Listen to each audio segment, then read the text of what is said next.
हमें ये जाना, देखिए ये नियोजन नीति जो कोर्ट द्वारा रद्द किया गया है, इससे हर कोई आपको बता रहा होगा, आप देख रहे होंगे यूट्यूब में भरा पड़ा है कि आखिर नियोजन नीति रद्द हो गई।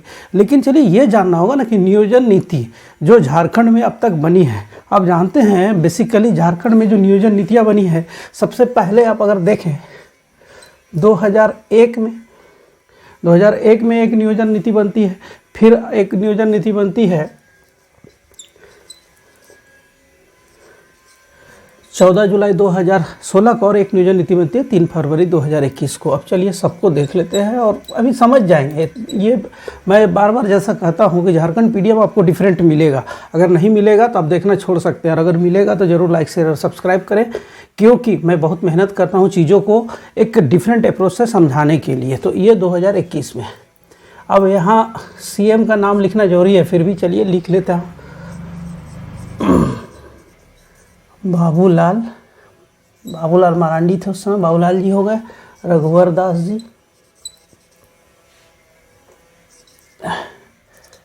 रघुवर दास जी हो गए, और वर्तमान में हेमंत जी। ये 3 सीएम, और तीनों सीएम ने अपने स्तर से तो निश्चित रूप से इसे ईमानदार कोशिश ही कहा जाएगा कि ईमानदार कोशिश करी, लेकिन ये क्या हुआ कि कोर्ट में स्टैंड नहीं किया। कोर्ट में स्टैंड नहीं करने के कारण क्या हुआ कि बार बार नियोजन नीति फेल हुई। तो नियोजन नीति जब फेल होती है, ये हम लोग बात किसकी कर रहे हैं, नियोजन नीति की, है ना। इसको समझिए थोड़ा सा कि नियोजन के लिए कोई नीति बनी तो इसी को हम लोग नियोजन नीति बोल रहे हैं। और नियोजन नीति का फेल होना या फिर कोर्ट द्वारा इसको डिनाई कर देना कि नहीं है, अकॉर्डिंग टू कॉन्स्टिट्यूशन नहीं है, तो क्या होता है, इससे क्या प्रभावित हुआ, तो निश्चित रूप से नियोजन प्रभावित हुआ। नियोजन तो जान ही रहे हैं, नियोजन क्या हो गया, जॉब्स, नियोजन प्रभावित हुआ। अब आप गौर करें, इसमें क्या होता है कि जब भी नियोजन नीति बनती है ना, तो आप देखेंगे ना कि एक कट ऑफ डेट फिक्स्ड किया जाता है। कट ऑफ डेट क्या फिक्स किया जाता है, तो आप अगर गौर करें, देखिए बाबूलाल मरांडी के समय क्या हुआ था कि जब 2001 में नियोजन नीति बनी थी, उसका क्या है मैं पूरा बता दूंगा, लेकिन एक कट ऑफ डेट की बात आई थी, तो इन्होंने क्या किया था, 1932 कट ऑफ डेट रखा था। इन्होंने क्या किया था कि 1932 कट ऑफ, रघुवर दास जी के समय क्या हुआ था कि कट ऑफ डेट क्या रखा गया था, 1985। और फिर वर्तमान में जो सरकार आई, इसके नियोजन नीति में तो ऐसे कट ऑफ डेट को लेकर, क्योंकि इन्होंने जो नियोजन नीति बनाई थी, नियोजन नीति तो बनाई थी, लेकिन रघुवर दास के समय जो कट ऑफ डेट फिक्स्ड करके और उसके साथ सब कैटेगरी था, उस कैटेगरीज के अनुसार रेजिडेंशियल बनने के बाद वो डाल सकते थे। लेकिन नियोजन नीति में स्पेशली इन्होंने मैट्रिक इंटर वाला जो क्लाउज लगाया था, इसके कारण ये नहीं टिक पाया, क्योंकि आप जानते हैं कि आर्टिकल 14 और 16 ये अलाउ नहीं करता है, डिस्क्रिमिनेशन आप नहीं कर सकते हैं। इसलिए कोर्ट में स्टैंड नहीं किया। मैंने कहा था ना कि कोर्ट सिर्फ कॉन्स्टिट्यूशन को मानता है कि अकॉर्डिंग टू कॉन्स्टिट्यूशन अगर है तो सही है, अदरवाइज उसको XYZ स्टेट या XYZ पॉलिटिकल पार्टी से कोई मतलब नहीं होता है। हेमंत सोरेन वर्तमान में क्या किया, 1932 इन्होंने भी फिक्स्ड किया। अभी खतियानी जोहार यात्रा चल रहा है, चलिए उससे कोई मतलब नहीं हो, पॉलिटिकल स्टैंड हो भी सकता नहीं भी हो सकता है, आई डोंट नो, बेसिकली वो इस पर्पज से नहीं है रिलेटेड बात। तो इसमें आप गौर करें, जब ये नियोजन नीति बन रही है तो एक ये कट ऑफ डेट फिक्स्ड कर रहा है 1932, 14 जुलाई 2016 को रघुवर दास जी का जो नियोजन नीति आता है उसमें वो 1985 फिक्स करते हैं। वर्तमान सरकार नियोजन नीति लाने के लगभग 1 वर्ष के बाद फिर 1932 ये फिक्स करती है। इसमें क्या हो रहा है, इसको देखिएगा उससे। इसमें क्या होता है कि ये जो कट ऑफ डेट फिक्स किया गया ना, डेडलाइन, उसमें क्या है कि ये बनेगा क्या, तो स्थानीय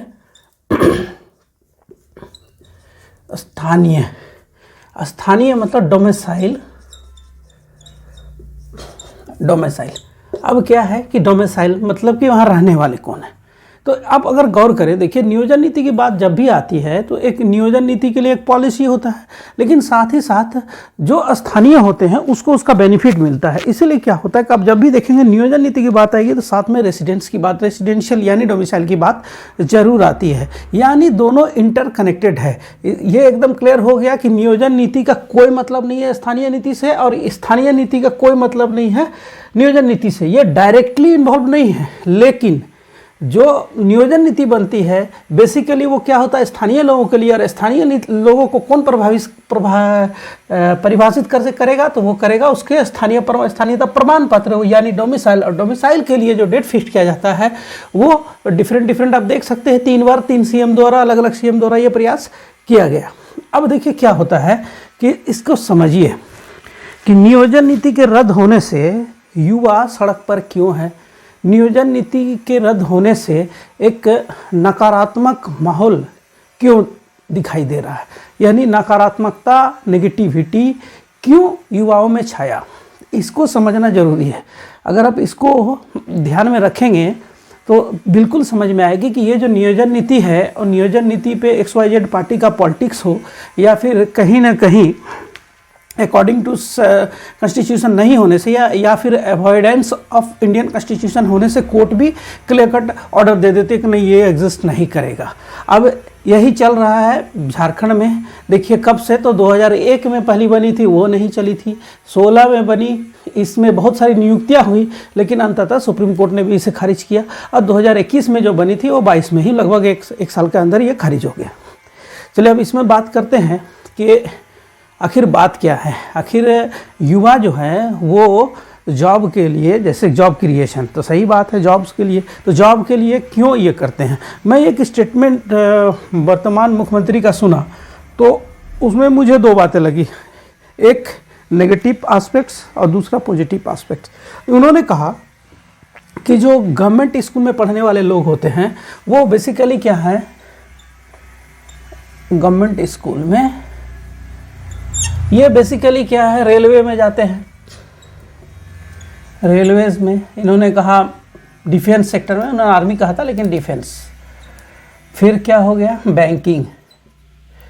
इन्होंने कहा कि ये 3 सेक्टर में चूंकि जॉब्स नहीं हैं, बहुत दिनों से नियुक्ति नहीं हो रही, इसलिए सारा प्रेशर किसके ऊपर आ गया, स्टेट गवर्नमेंट के ऊपर। अब वर्तमान मुख्यमंत्री ने इसे कोट किया। अब इसको थोड़ा सा समझना जरूरी है।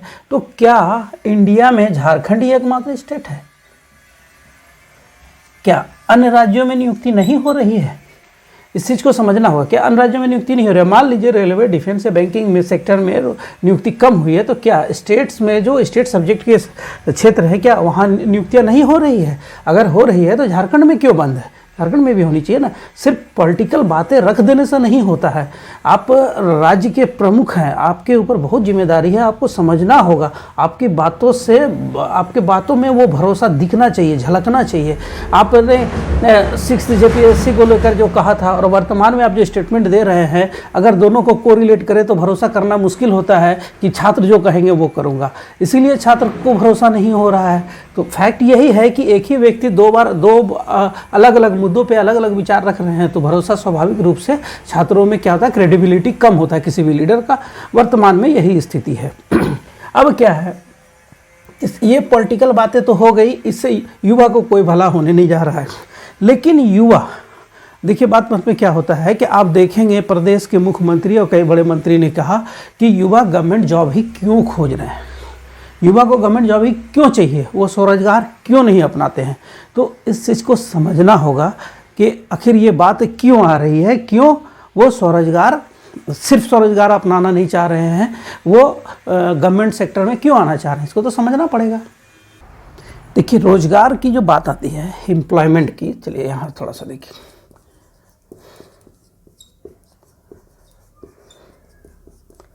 एम्प्लॉयमेंट की बात आई। अब एम्प्लॉयमेंट, आखिर युवा एम्प्लॉयमेंट क्यों खोज रहा है, इसको जानने के लिए आपको थोड़ा सा देखना होगा। देखिए क्या है एम्प्लॉयमेंट, क्या हो सकता है। एम्प्लॉयमेंट एक्चुअली है क्या जानते हैं, ये है किसी भी व्यक्ति का जो समाज में उसका सामाजिक सुरक्षा होता है ना, सोशल प्रोटेक्शन है ये और कुछ नहीं है।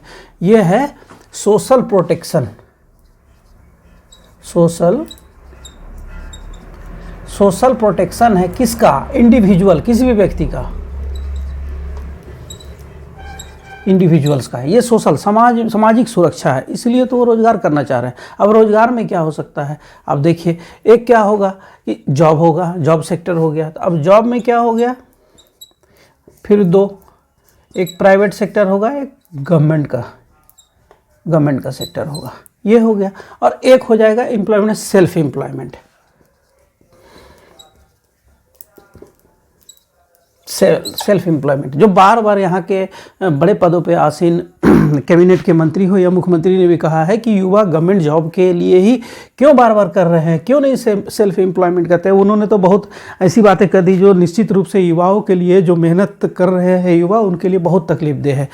ऐसी बातें की है कि युवा को आक्रोशित होना स्वाभाविक है, क्योंकि वो मेहनत कर रहे हैं, स्टडी कर रहे हैं, लगातार मेहनत कर रहे हैं। कठिन परिश्रम करने के बाद अगर जॉब का अपॉर्चुनिटी नहीं बनता है तो ऑब्वियस है कि ये परेशानी का कारण है। इसे समझना होगा, आखिर युवा आक्रोश में क्यों है, इसको समझिए। इसमें क्या है, देखिए जॉब की बात आती है। अब है कि आप देखेंगे जॉब की बात आती है ना, तो सरकार तुरंत प्रेशर में आ जाती है और फिर उसका स्टेटमेंट चेंज हो जाता है, अनाप शनाप बोलने लगती है। लेकिन उसके अनाप शनाप बोलने से नहीं होगा। अब आपको बताऊंगा कि कोई युवा अगर है, युवा को नौकरी का अधिकार है, अभी मैं बता दूंगा, नौकरी पाने का अधिकार है। कहाँ है, अभी तुरंत मैं दिखा दे रहा हूँ। युवा अगर नौकरी की मांग कर रहे हैं तो ये अधिकार है उसके पास। सरकार को चाहे जितनी गुस्सा आए, चाहे अग्निवीर वाली कहानी हो, यानी सेंट्रल गवर्नमेंट की जॉब में हो या स्टेट गवर्नमेंट की, उसके गुस्साने से कुछ नहीं होगा। बिकॉज युवा का ये राइट है कि वो नौकरी पाए, नौकरी अधिकार स्वरूप उसे मिले। अब कैसे मिले, इसको देखने के लिए देखिए जानना, आप जानते हैं क्या होता है, ह्यूमन राइट कमीशन होता है ना, ह्यूमन राइट्स समझ गए होंगे, मानवाधिकार आयोग। मानवाधिकार आयोग जो होता है, मानवाधिकार आयोग 3 फेज में है। चलिए तुरंत इसको देख लीजिए। एक हो गया यूनाइटेड नेशन का, क्या होता है, United nation human right council, United nation human right council. फिर इंडिया का जो होता है वो क्या होता है, नेशनल ह्यूमन राइट कमीशन। और फिर झारखंड का भी है, झारखंड ह्यूमन राइट कमीशन। अब आप देखिए ह्यूमन राइट में क्या होता है, UNHRC, United nation human right जो कमीशन है, काउंसिल है, उसमें क्या हुआ कि यहाँ पे यूनिवर्सल डिक्लेरेशन हुआ था। यूनिवर्सल डिक्लेरेशन, सार्वभौमिक घोषणा पत्र किसका, तो United nation human right commission का सार्वभौमिक घोषणा पत्र, यूनिवर्सल डिक्लेरेशन।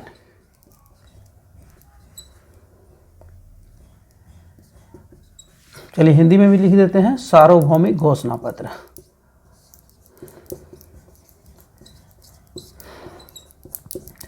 इसमें क्या था, सार्वभौमिक घोषणा पत्र ये वर्ल्ड के लिए था, विश्व के लिए था कि ये मानव का अधिकार है। और मैं आपको बता दूं, बहुत ही इंटरेस्टिंग बात है कि यूनिवर्सल डिक्लेरेशन जो हुआ था, इसको एक्सेप्ट किया गया था 10 दिसंबर 1948 को, किसके द्वारा, यूएनओ के द्वारा। इसलिए आप जानते हैं प्रतिवर्ष 10 दिसंबर को मानवाधिकार दिवस मनाया जाता है। ये हो गया, मानवाधिकार दिवस 10 दिसंबर को मनाया जाता है। लेकिन ये यूनिवर्सल डिक्लेरेशन में क्या था और क्यों युवा को नौकरी पाने का अधिकार है, सरकार चाहे केंद्र की हो या राज्य की, उसके इरिटेट होने से कुछ नहीं होगा। They have to create opportunity for youth, those who wanted to, जो चाह रहे हैं कि सरकारी क्षेत्र में, यानी कि जो those who wanted to take job in government sector, obviously उसको अधिकार है ये, क्योंकि वो स्टडी कर रहे हैं, उसको ये अधिकार बनता है। क्यों बनता है, अभी देखिए आप। United nation human right declaration जो है, उसमें क्या हुआ था कि उसमें एक, आपको मैं बता दूँ, आर्टिकल 23, हाँ, यूनिवर्सल डिक्लेरेशन का आर्टिकल 23, यूनिवर्सल डिक्लेरेशन है ना, इसमें आर्टिकल 23 में कुछ पॉइंट है। ये पॉइंट ये बताता है कि युवा को ये अधिकार है संपूर्ण विश्व में और विदाउट डिस्क्रिमिनेशन। यहाँ युवा का मतलब पुरुष महिला दोनों, ठीक है। तो ये क्या है कि ये right to work, universal declaration का आर्टिकल 23 में कुछ पॉइंट है, उसमें से मात्र 4 पॉइंट मैं बता रहा हूँ।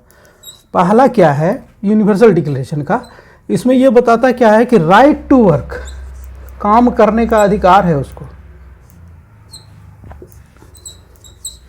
तो काम करने का अधिकार है तो उसको काम मिलेगा तब ना वो करेगा, उसको ये अधिकार मिला है कि वो काम करेगा, तो काम करने का अधिकार उसको मिला है। अब देखिए क्या है, काम करने का अधिकार है। दूसरा है प्रोटेक्शन अगेंस्ट एम्प्लॉयमेंट, यानी आपको उसका जो जॉब होगा, जॉब यही तो है प्रोटेक्शन अगेंस्ट एम्प्लॉयमेंट, मतलब एम्प्लॉयमेंट जो है उसे सुरक्षा देना होगा, आपको उसको नौकरी देनी होगी। प्रोटेक्शन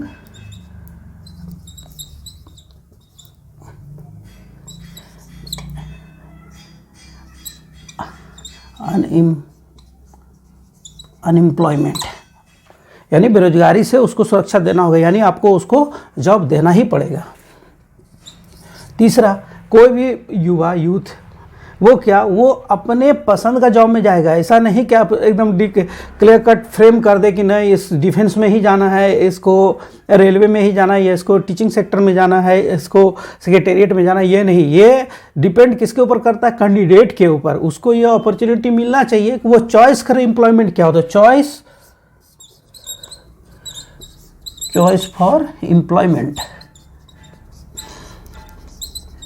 मात्र 4 ही पॉइंट में बता रहा हूँ। चॉइस फॉर एम्प्लॉयमेंट मतलब वो जिसको वो जॉब जो होगा उसे उसको चुनने का अधिकार है, उसको ये अधिकार मिला हुआ है। और फिर बात करेंगे हम लोग क्या कि इसमें जो मोस्ट इंपॉर्टेंट हो गया कि डिस्क्रिमिनेशन किसी भी तरह का नहीं होगा।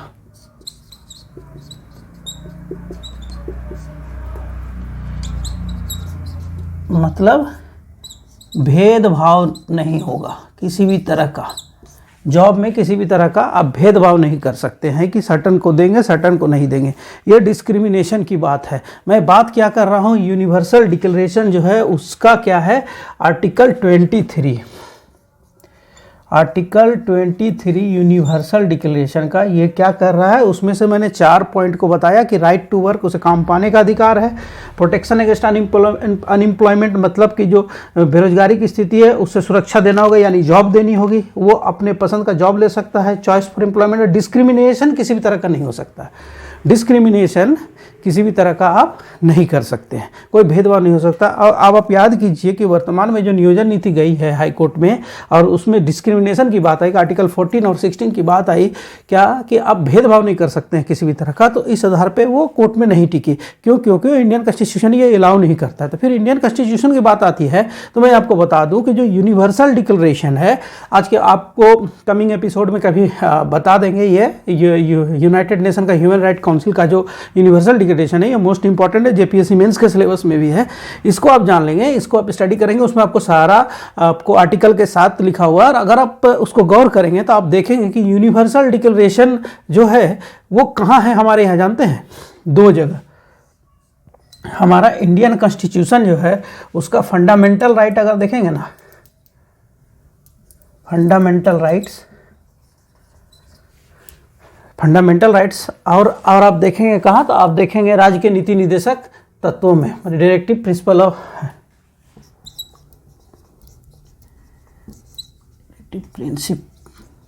ऑफ स्टेट पॉलिसी, राज्य के नीति निर्देशक तत्व में आप यहाँ देखेंगे ना, तो आप देखेंगे, आप अगर गौर करेंगे फंडामेंटल राइट्स को, directive principle of state policy को गौर करेंगे, और फिर आप जाइए universal declaration United nation human right commission का, आप देखेंगे ऑलमोस्ट उसी को फंडामेंटल राइट में और directive principle of state policy यानी राज्य के निर्देशक तत्वों में जगह दिया गया है। ठीक है, अब आप सोच रहे होंगे कि जो जॉब है, मैंने कहा कि युवा को नौकरी पाने का अधिकार है। अब भारतीय संविधान भी कहता है। अब भारतीय संविधान कहाँ कहता है, चलिए आपको मैं दिखा दे रहा हूँ। तो भारतीय संविधान का आर्टिकल 41 अगर आप देखेंगे, आर्टिकल 41 ये क्या है, राज्य के नीति तत्वों में अगर इसको देखेंगे तो इसमें क्या है, इसमें है काम पाने का अधिकार। ये क्या है, काम पाने का अधिकार। और आप, मैंने कहा ना आर्टिकल 23 में जानते क्या लिखा हुआ, आर्टिकल 23 में स्पष्ट रूप से रोजगार एवं वृत्ति का अधिकार।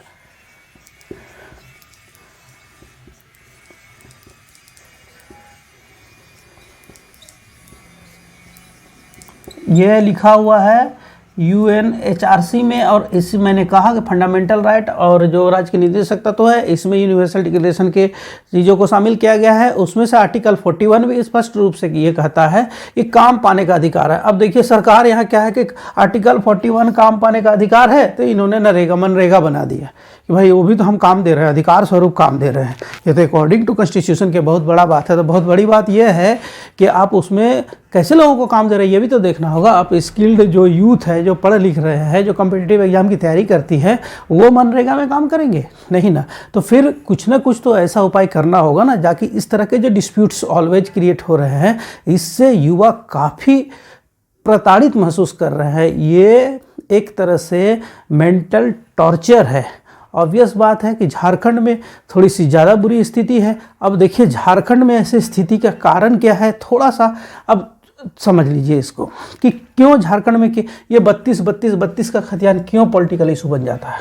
देखिए क्या है कि झारखंड जो है एक माइनिंग स्टेट है, यहाँ माइनिंग काफ़ी होती है। माइनिंग काफ़ी होने के कारण क्या हुआ कि यहाँ बहुत सारे प्लांट लगे, जैसे HEC हो गई, इसके बाद बोकारो स्टील प्लांट हो गया और डिफरेंट जैसे सिंदरी में हो गए, इसके बाद CCL, BCCL, ECL, बहुत सारे प्रोजेक्ट चूँकि कोयला वगैरह के लिए। तो इसमें क्या हुआ कि सीधी सी बात है कि जब कोई प्लांट इस्टेब्लिश हो रहा है तो प्लांट सिर्फ झारखंड के लिए तो नहीं हो रहा था, ये ऑब्वियस था इंडिया के अंदर रहने वाले लोगों के लिए था। इसीलिए बाहर से लोग भी आए, यहाँ जॉब क्रिएट हुआ, वो जॉब करने लगे या फिर रहने लगे, व्यापार के समारोह में तो रहने लगे। तो ऑब्वियसली झारखंड में जो मिनरल रिसोर्सेज था इसका क्या हुआ, रिसोर्सेज के कारण लोग झारखंड की ओर आए। अब झारखंड की ओर जब लोग आए तो क्या हो गया, झारखंड की ओर लोग आए और जो बाहर से लोग आए वो लगातार प्रगति करते गए, और जो झारखंड के लोग थे, जिसे आजकल झारखंड के मूलवासी कहा जा रहा है, मूलवासी माना जाता है, वो मूलवासी धीरे धीरे पिछड़ गए। तो यहाँ क्या हुआ कि यहाँ अब बात आई कि मूलवासी के अधिकार को सुरक्षित कैसे किया जाए। तो मूलवासी के अधिकारों को, जो झारखंड के रहने वाले मूलवासी, चाहे वो आदिवासी हो यानी जनजाति हो, शेड्यूल कास्ट हो, शेड्यूल ट्राइब हो, या फिर पिछड़े वर्ग से हो या सामान्य वर्ग से हो, उसको कैसे संरक्षित किया जाए। तो इसके लिए क्या हुआ कि एक फिक्स किया गया डेडलाइन कि कब से रहने वाले लोग को यहाँ का मूलवासी माना जाएगा। तो इसी तरह आप देखें कि नियोजन नीति की जब भी बात आती है तो 32 खतियान, ये 32 खतियान आप जानते हैं लैंड सर्वे का एक रिपोर्ट होता है। वो रिपोर्ट तैयार हुआ था फाइनली 1932 में ज़्यादातर झारखंड के जगहों में, इसलिए 32 को एक डेडलाइन मान लिया जाता है कि हाँ 32 को मान के चलेंगे। लेकिन ये भी सच है कि झारखंड एक माइनिंग स्टेट होने के कारण लगातार झारखंड में बाहर से लोग आए और झारखंड में ये अपॉर्चुनिटी दिखी। ऑब्वियसली है वो जॉब के लिए भी आए, रोजगार के लिए भी आए। तो इसी तरह क्या हुआ कि झारखंड में बाहरी लोगों का भी आना, रहना, जॉब करना और झारखंड के संस्कृति के साथ यानी संभाव के साथ रहना भी शुरू हुआ। तो इस तरह क्या हुआ कि झारखंड में एक दो धड़ा वाली बात हो गई कि एक जो झारखंड के मूल लोग हैं और एक जो बाहर से आकर झारखंड की संस्कृति को अडॉप्ट कर लिए या फिर नहीं भी अडॉप्ट किया लेकिन रहने लगे। तो इस तरह में क्या हुई बात कि जब भी सरकारें आई ना तो सरकार फोकस की या टारगेट की किसको, कि झारखंड के जो मूल लोग हैं उसको कुछ अतिरिक्त लाभ दिया जाए, अतिरिक्त सुविधा मुहैया कराया जाए। विशेषकर नियोजन नीति के संबंध में क्या हुआ कि उसको नौकरी में ज़्यादा से ज़्यादा इनको मौका दिया जाए।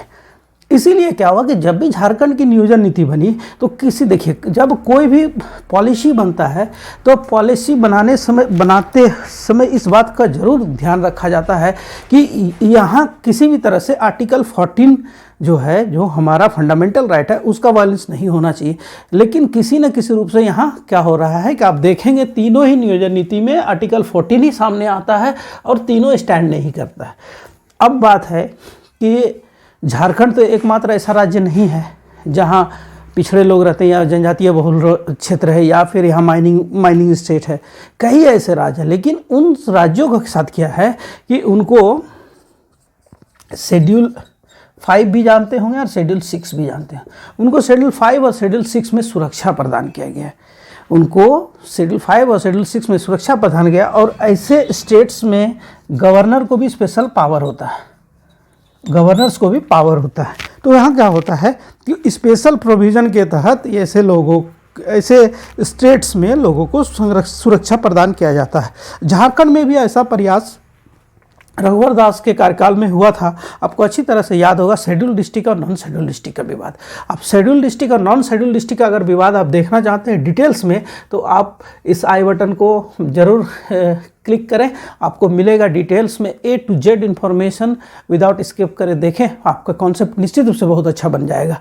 पर शेड्यूल नॉन शेड्यूल डिस्ट्रिक्ट की बात आई तो इसमें आई थी जो वो भी नहीं चला। उसके पीछे भी कारण यही था, कारण ये था कि उसको भी कहा गया कि कोई रिजर्वेशन यहाँ क्या हो गया कि 100% हो गया था। शेड्यूल नॉन शेड्यूल के कारण क्या हुआ कि जो शेड्यूल डिस्ट्रिक्ट है वहाँ सिर्फ शेड्यूल डिस्ट्रिक्ट के कैंडिडेट ही अप्लाई कर पाएंगे, तो यानी वो शेड्यूल डिस्ट्रिक्ट के लिए 100% रिजर्व हो गया, और वो रिजर्वेशन पॉलिसी के कारण नहीं हो पाया। अब देखिए, रिजर्वेशन पॉलिसी के कारण आपको अच्छी तरह से याद होगा कि ये जो बाबूलाल मरांडी जी के समय जो नियोजन नीति आई थी, तो उस समय क्या हुआ था कि जो रिजर्वेशन का परसेंटेज था, जानते हैं वो कहाँ पहुँच गया था।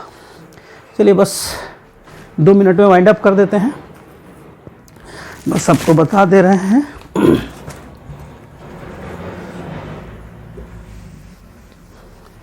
बाबूलाल मरांडी जी के समय क्या हुआ था कि टोटल रिजर्वेशन जो था ना वो 73% चला गया था।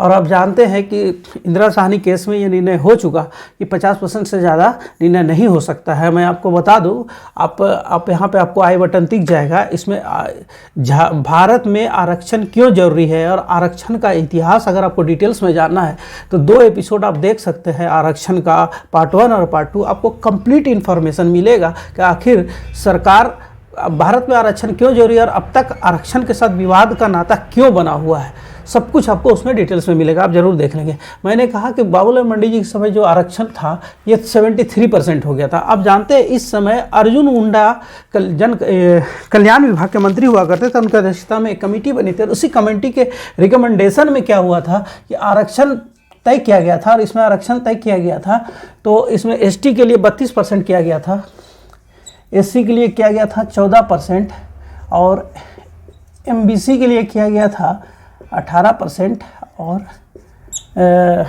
ST 32, 14, 18 और BC के लिए 9%। तो इस तरह टोटल आरक्षण जो था कितना हो गया था, 73% हो गया था बाबूलाल मरांडी जी के समय। उस समय क्या कहा था कि आरक्षण इतना ज़्यादा नहीं हो सकता है, यानी 50% से ज़्यादा नहीं हो सकता, लेकिन उस समय ये प्रयास किया गया था और केंद्र से दरख्वास्त किया गया था, केंद्र को कहा गया था कि जैसे तमिलनाडु में आरक्षण 50% से ज़्यादा होने के बावजूद उसको शेड्यूल 9 में डालकर संवैधानिक सुरक्षा प्रदान किया गया है, वैसा ही ये 73% जो आरक्षण की बात है इसको भी शेड्यूल 9 में डालकर संवैधानिक सुरक्षा प्रदान की जाए। आपको एक बात फिर याद आ रही है कि वर्तमान में जो सरकार है, इन्होंने भी जब आरक्षण की नई पॉलिसी लेकर आई है, 32 खतियान के साथ आरक्षण का कुछ परसेंटेज में बढ़ोतरी हुई, यहाँ भी 50% से ज़्यादा आरक्षण हो गया है। इन्होंने भी केंद्र सरकार को ये लिखा है कि शेड्यूल 9 में डालकर इसे संवैधानिक सुरक्षा प्रदान किया जाए, लेकिन ये संभावना नहीं है, क्योंकि अब पहले क्या था कि शेड्यूल 9 में जो सब्जेक्ट डाल दिए जाते हैं उसे सुप्रीम कोर्ट सुनवाई नहीं कर सकती है, लेकिन सुप्रीम कोर्ट में भी इसके ऊपर एक आदेश आया हुआ है जिसमें कहा गया है कि शेड्यूल 9 के सब्जेक्ट भी अगर अकॉर्डिंग टू इंडियन कॉन्स्टिट्यूशन नहीं है तो उस पर भी सुप्रीम कोर्ट को सुनवाई करने का अधिकार है। तो ये कंप्लीट इन्फॉर्मेशन था, और मुझे आशा ही नहीं पूर्ण विश्वास है कि अब तक जो आप न्यूज़ देख रहे होंगे कि ये नियोजन नीति रद्द, इसके पीछे का क्या कारण है, अब तक कितने नियोजन नीति आए, UNHRC क्या कहता है, इसके बाद नेशनल ह्यूमन राइट कमीशन क्या कहता है, झारखंड ह्यूमन राइट कमीशन क्या कहता है। तो मैं यहाँ पे बता दूं कि UNHRC ही आधार है, बेस है, और उसी पर आधारित है नेशनल ह्यूमन राइट कमीशन यानी राष्ट्रीय मानवाधिकार आयोग, और फिर राष्ट्रीय मानवाधिकार आयोग से ही प्रभावित है भारत के सभी राज्यों के मानवाधिकार आयोग, जैसा कि झारखंड में भी मानवाधिकार आयोग है। यानी जो राष्ट्रीय मानवाधिकार आयोग है, झारखंड का मानवाधिकार आयोग है, वो किसी न किसी रूप से United nation human right council से प्रभावित है। और United nation human right council क्या कहता है, युवाओं को क्या कहता है कि उसको काम करने का अधिकार है, उसको बेरोजगारी से सुरक्षा प्राप्त करने का अधिकार है, यानी उसको नौकरी पाने का अधिकार है, उसको नौकरी चुनने का अधिकार है, किस तरह का नौकरी करना है, और फिर नौकरी के लिए किसी भी तरह का डिस्क्रिमिनेशन नहीं किया जा सकता। यह फंडामेंटल राइट्स है आर्टिकल 23 किसमें, यूनिवर्सल डिक्लेरेशन, ये United nation human right commission के। तो मुझे विश्वास है कि आप ये टॉपिक भली भांति समझ गए होंगे।